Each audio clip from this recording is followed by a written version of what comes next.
في سنة 2019 قررت مجموعة فولكس فاجن بالتعاون مع مجموعة FAW الصينية إنهم يعملوا علامة جديدة تكون مخصصة للسوق الصيني، وبالفعل تم إطلاق العلامة وحققت مبيعات كبيرة. وبعد ما كانت العلامة مقتصرة على السوق الصيني بس، انهالت الطلبات الخارجية للحصول على العربية في الأسواق الخارجية، وبالفعل تم الموافقة على تصدير العربية، ولكن ما تمش تحديد وقت أو تاريخ. في سنة 2024 وتقريبا بسبب المنافسة العنيفة في السوق الصيني طلعت أول شحنة من العلامة دي للسوق الروسي، وبعدها بأسابيع طلعت شحنة تانية للسوق الإيراني. شركات من كل حتة في العالم ومن ضمنهم مصر صاروا للصين عشان يتفاوضوا وياخدوا وكالة العلامة دي. أنا إسلام حويلة، وما تنساش اللايك والاشتراك في منصاتنا المختلفة. الحلقة برعاية AGC أوتو، موزع معتمد ورسمي لأكثر من 14 علامة في مصر. العلامة دي هي جيت اللي كلنا عارفينها، بس تحت اسم فولكس فاجن جيتا. جيتا بقى ليها مجموعة موديلات وموجودة في الصين من 2019. السؤال هنا، جيتا علامة صينية ولا ألمانية؟ مشروع جيتا مشترك بنسبة 50-50، يعني ما تقدرش تقول إنها علامة صينية وفي نفس الوقت ما تقدرش تقول إنها علامة ألمانية. المصنع في الصين لكن الإدارة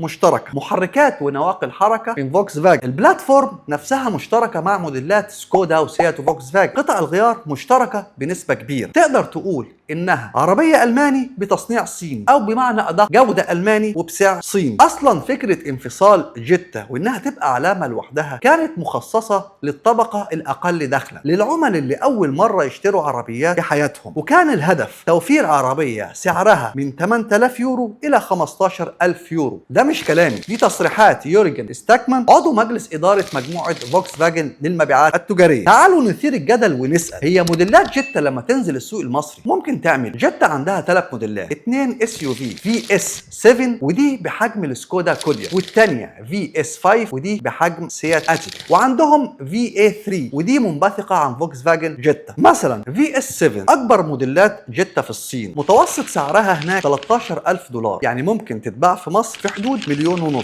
أما VA3 السيدان فسعرها بيبدأ من 8000 يورو، يعني ممكن توصل مصر بمليون جنيه. خد بالك، الوكيل يقدر يجيب أسعار أفضل من المصنع. ناس هتقول دي تقفيل صيني مش ألماني. خلينا نتفق على حاجة مهمة، محدش قال إنها عربية سكودا أو فولكس فاجن ومتغير اللوجو. دي جودة ودي جودة، ده ليه سعر وده ليه سعر. طبيعة العميل مختلفة. عميل كودياك أو تيجوان مش هيغير ويركب جيتا، لكن كم عميل عربيات صيني هيفضل عربيته تكون نصها ألماني وبنفس السعر؟ طب ممكن تنزل مصر امتى ومين وكيلها؟ اول ما هنقول اسم الوكيل هيتبادر في اذهاننا مجموعه كيان ايجيبت، وكيل فولكس فاجن جروب في مصر. لكن خد بالك، دي شركه ودي شركه.